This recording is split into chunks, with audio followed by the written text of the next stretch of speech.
Addod Solutions. Add-on desired. Welcome to Addod Solutions Current Affairs Program. I am Venkat Sheshareddy. The first important article of the day is GSLV snag in cryogenic stage, setback for ISRO. It's been some time. ISRO has not known of a failure, but it is after 4 years. The first project of ISRO failed after 4 years. Now, what are these terms that it is important for us? PSLV means Polar Satellite Launching Vehicle. These are just satellite launching vehicles.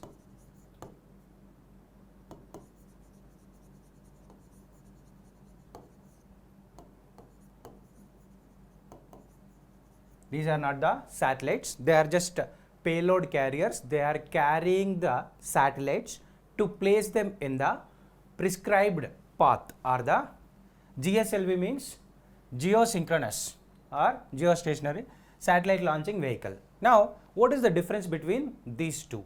Now, the major difference is GSLV can carry the major loads or the loads that are of heavier than the PSLV. PSLV can be used for the payloads that are of a very nominal weights that may be ranging from about 2 tons. But whereas this GSLV can carry much higher payloads, along with that it can be able to take to the much longer distance in the space.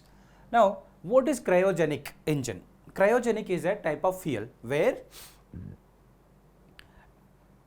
it is using liquid oxygen and hydrogen for the purpose of better efficiency and also better thrust. Now, what are the other fuels that we are using in the satellite launching vehicles? One is solid, another is liquid. Now, here cryogenic is a type of fuel that is used in the form of liquid oxygen and hydrogen. How to keep this oxygen and hydrogen at a liquid stage? It needs a very nominal or very minimal temperatures, and that is where it is a crucial one in the stage, and this is not available. Cryogenic engine is not available in the earlier one, but here in GSLV it is available, and this is also indigenously developed. And this type of cryogenic engine took almost 3 decades for the Indian scientists to evolve, and this time they deployed it, and this is a failure. Though it has continued for 5 minutes flight, but after the first 2 stages of now, let us try to take this satellite image.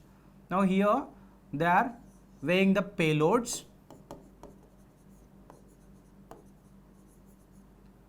and here is the 3 stages of fuel.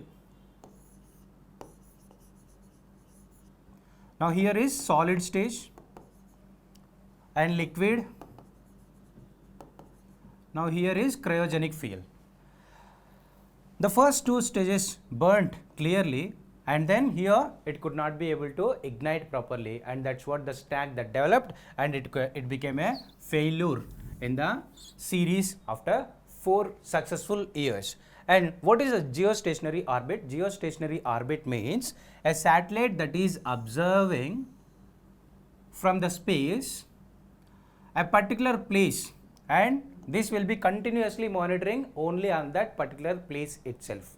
These are for the remote sensing or the communication satellites, or maybe observatory satellites from the space. Now, the next one is elephant count next year will be similar to tiger census. How we measure the tiger census? We'll be taking the help of the local people. Along with that, we'll be having the CC cameras in the zones, and then we'll be measuring the DNA from the dung, etc. are the measures that we follow. But here some of the important areas that are relevant for our exam.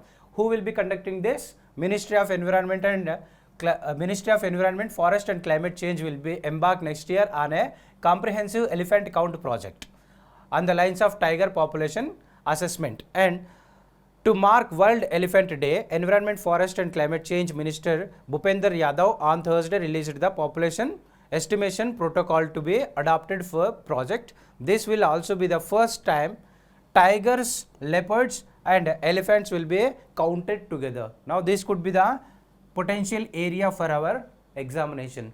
This is the first time that we are taking the count in all together, that is tigers, leopards and elephants. they may be asked maybe some other they may be replacing these areas with the something else also. Now Asian elephants are listed as endangered on the IUCN red list for threatened species.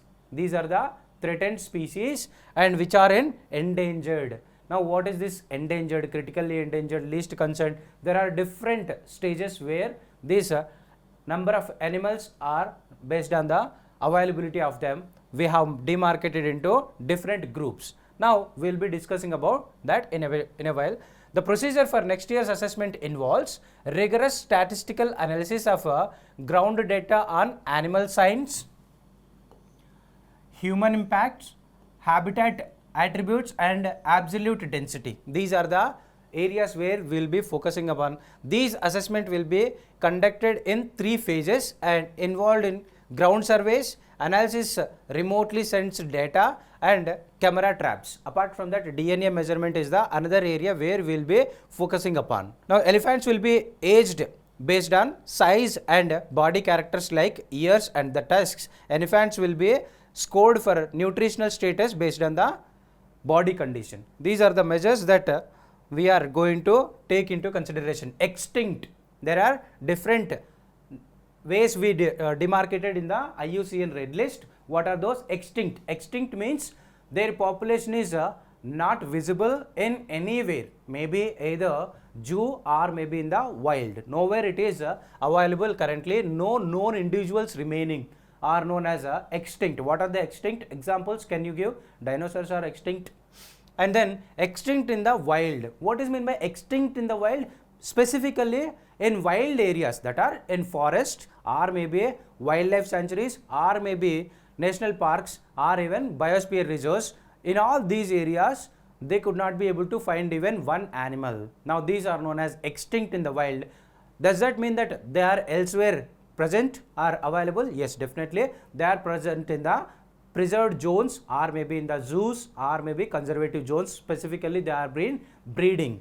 And then critically endangered. Critically endangered are the extremely high risk of extinction in the wild. Then their number in the wild is very minimal. There may be all possibility if you don't intervene into the situation to like increase their number, then definitely they will be extinct in the wild, whereas they are also captively breeding in the captive zones. And endangered are the species high risk of extinction in the wild.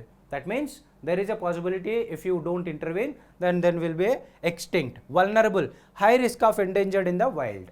And then near threatened, likely to become endangered soon. And least concerned, these are the animals that are large in number. If you take there are many different animals, maybe pigs, wild pigs that are available in plateau region or somewhere else are danger for the many different type of crops. Along with that, monkey menace is another issue where we have. Now these may be different governments taking measures. Once upon a time, like 4 years earlier or 5 years earlier, Himachal Pradesh government has guided or appointed people to kill the monkeys for the controlling monkey menace. So those are coming under the least concern. Now the next one is e-rupee in hand. Now this is a new invention or a new way of transferring money from one person to another person. This is a very person specific and purpose specific also. It is not something like you will be transferring money and money can be spent on anything, but it is not like that. It is a person specific and the purpose specific. What are those purpose and where you can use it? Now let us assume that you have been raising fund for the purpose of COVID vaccination or maybe something else. You will get this QR code or maybe a code on the mobile phone of you, and you can be able to redeem this only at the specific centers of this vaccination alone. You cannot be able to use it elsewhere for any other purpose. Now let us assume you have been getting a code on your mobile phone, and then that is for the fertilizer subsidy. Now you can purchase fertilizer from the fertilizer shop alone, but you cannot be able to use it in the liquor shop or maybe for any other luxurious items or maybe something else. So that what we can do here, we can be increasing the transparency, accountability, and also we can be able to eliminate the ghost beneficiaries and leakages. Every area we can be able to better address, and targeted beneficiaries will be served better. And there is one more issue lied in this zone is presently we are going through some problems in the PDS system. What is this PDS system? Public distribution system, and government is entitling people who are below poverty line for certain amount of grain every month at a subsidized price. Now here, to transport these grain to the people who are really entitled to, and then distributing to them, etc., all these are involving lot of cumbersome activities, and leakages could not be able to contain so effectively. And here there is another issue. Now the beneficiary might have lost their fingerprints, and maybe some other issues must be there, and whenever you are experiencing such kind of things, then definitely you can be able to avail the services. And apart from that, one big issue is migrant laborers. Now these people who are already poor and they are in search of work elsewhere, they cannot be able to produce their address proof. Then what will happen for these people? This will be marginalizing these people from their benefits, so that they cannot be avail their benefits from the elsewhere city. Then what happens? They will be denied of the services what they are entitled to. Now this e-rupee will be the successful thing where even the migrant laborer can access this facility from any part of the country. Just they will be able to show this QR code, or maybe the link, or maybe code that has been got on your mobile phone. You will be submitting at the ration shop, and you will be delivering those goods that you are entitled for. Now these all are the issues that will be solved because of this e-rupee. Now apart from that, universal basic income, these are the areas where we have got prominence due to this pandemic situation. And now even like schools, even the private entities where you are intended to give the mobile phone bill or maybe some other bill, that you can be able to access only at the respective state. Now CSR funds, what is CSR? Corporate social responsibility. Any successful entity, private entity that is running their business, and they are supposed to pay 1 to 2% of their profit annually for the purpose of corporate social responsibility. Why should they pay? Because at places they are causing the pollution. Now to mitigate such things and some other socio-economic benefits, what they are supposed to do, they have to pay or earmark a percentage of 1 to 2% of corporate social responsibility fund, and this should be spent on education, health, or maybe housing of employees, or maybe the like poor people. Now to do all these things, it will be very much targeted or very much specific.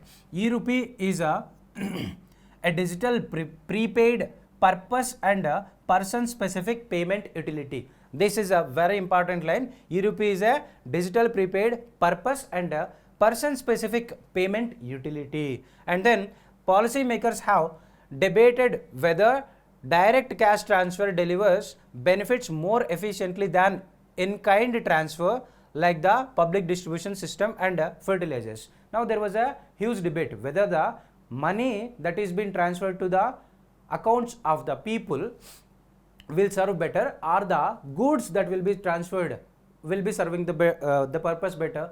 At some times goods, let us assume that some people may not be in need of certain goods that you are giving out, that in PDS system only rice, wheat and some other pulses are being given, but here there is a contradictory. Some particular family don't need those things, then what they will do, they will be getting it and they will be selling it in the market for a very cheap price. Instead of that, your purpose is getting defeated here.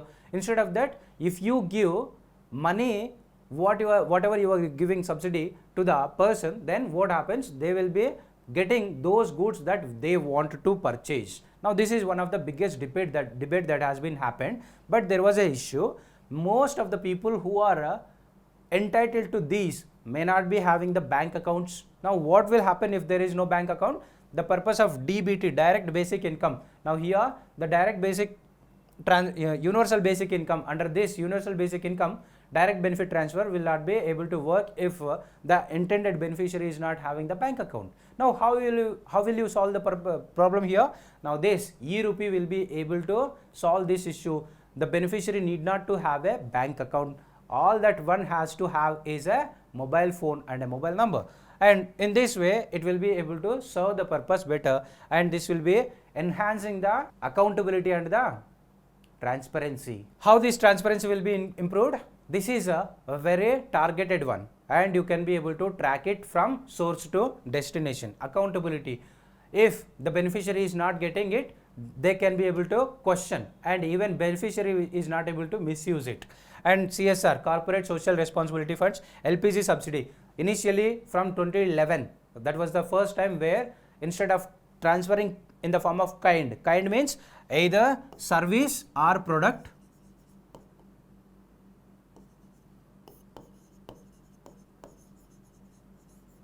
is called kind, cash and kind. These are the two ways that a government can serve the people. Now there was a debate whether to spread in the cash or the kind. Now here there is kind is service or the product, but here in this debate there were many issues. In 2011 it was the first time LPG subsidy is being transferred to the beneficiary in the form of cash. Now PDS, public distribution system, there we have observed, and fertilizer subsidy, like no need of bank accounts in this any service if you are involving this e-rupee. Now most of the banks, non-banking corporations and even the small finance banks are also accepting and embracing into this, and it will be a reality in very soon, as it was built on the UPI software. In Himachal Pradesh, we have been seeing that there is a menace of landslides or the landslips. What are landslides? Landslides happens on the mountainous slopes where the land get loosened, and that will be dragged down to the lower levels or the lower surface layers. Due to this, what happens is all the boulders or the rocks that are falling down due to gravitational pull from downside, which will be causing loss of life plus property. Now these are the damages that are happening. Apart from that, what happens? Ecological damage is also most prominent thing that is happening due to these landslides. Now how these landslides will be happening?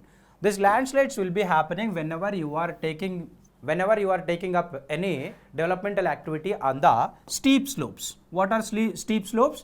If there is a slope like this, then it is a gentle slope. But if there is a slope like this, then it is the steep slope.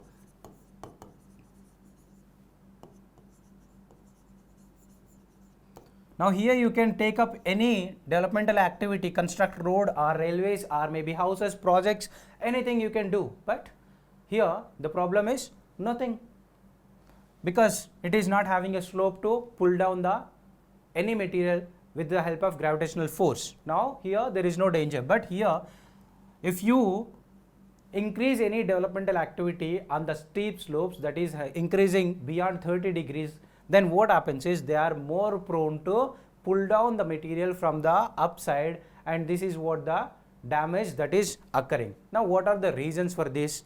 The reasons are, natural reasons are quite dynamic underneath. That what is that? Tectonic activity. Now we know that Indian subcontinent has been moving towards north of it into the Asian plate.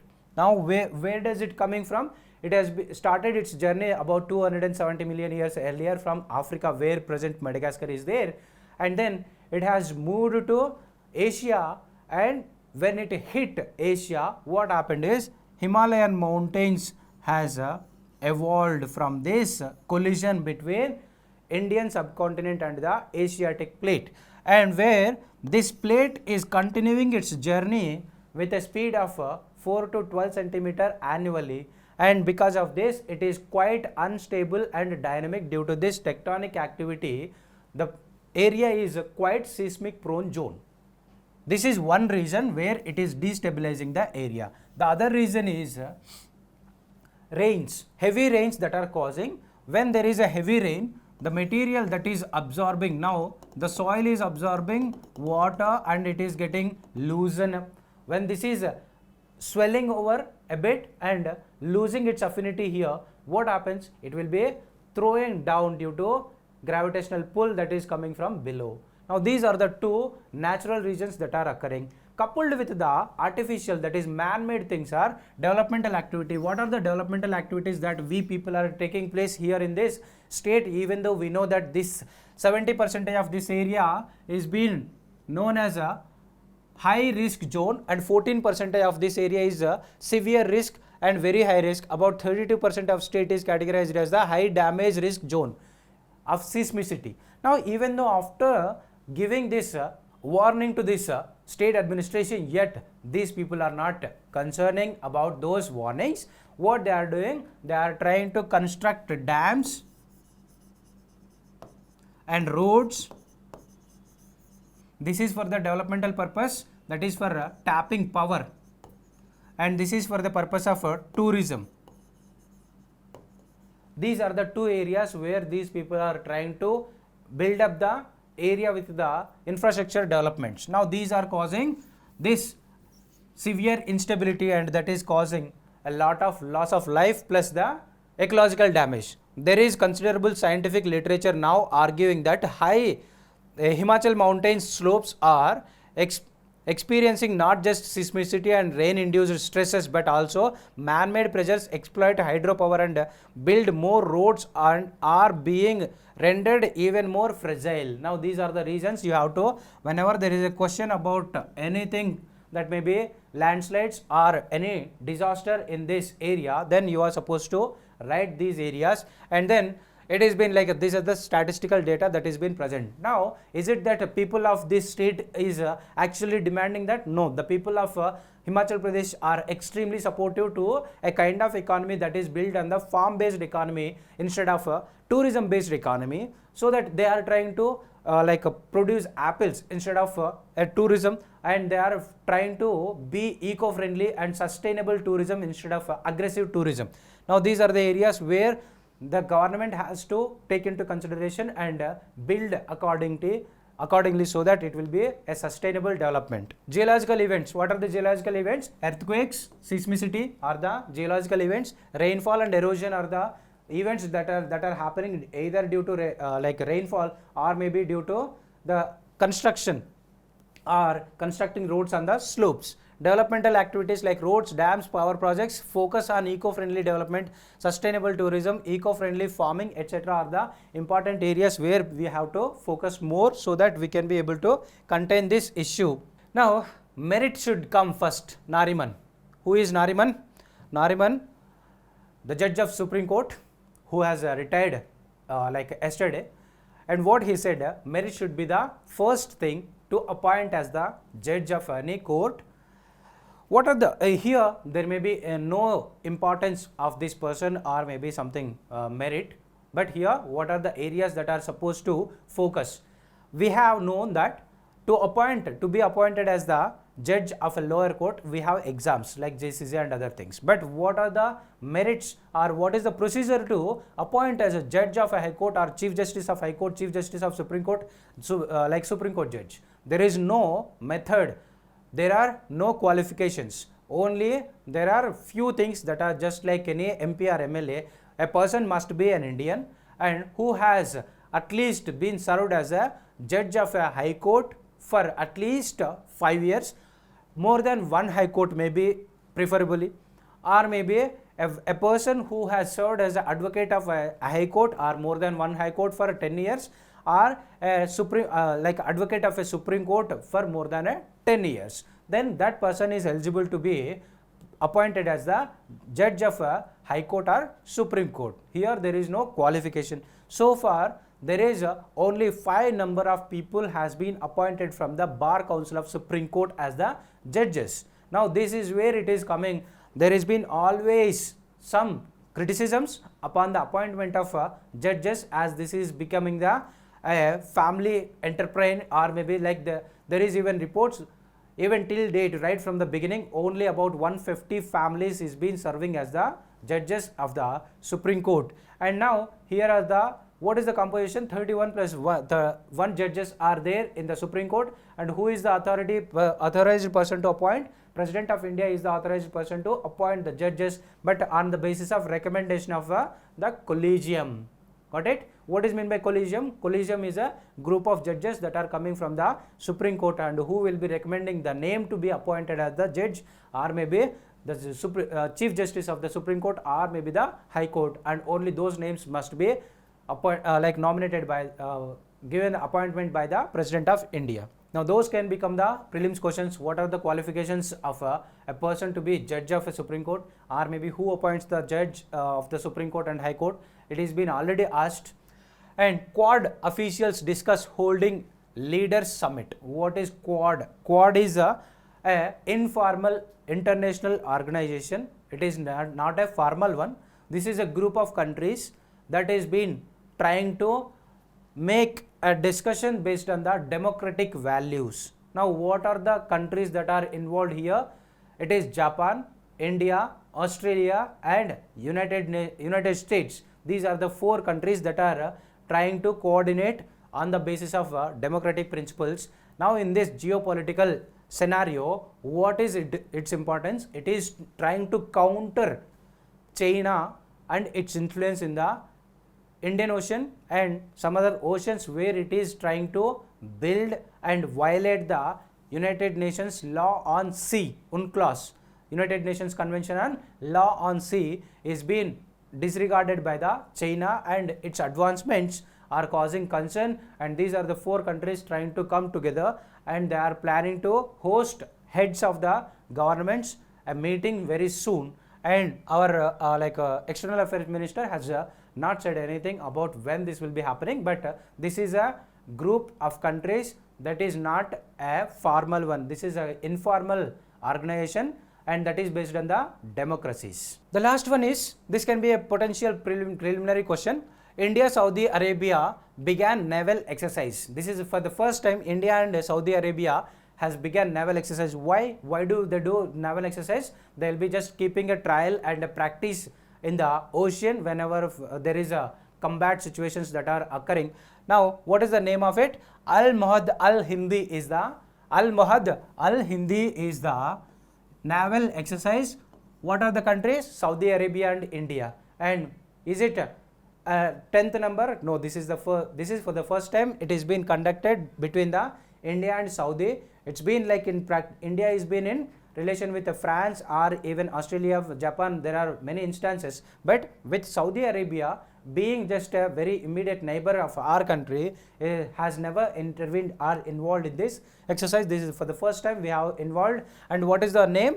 Al-Mahad Al-Hindi. What is this? Al-Mahad Al-Hindi. Try to remember this. This will be definitely a prelims question coming here. Keep watching Addod Solutions for the daily important updates on the current affairs for the purpose of examination. Addod Solutions. Add-on Desires.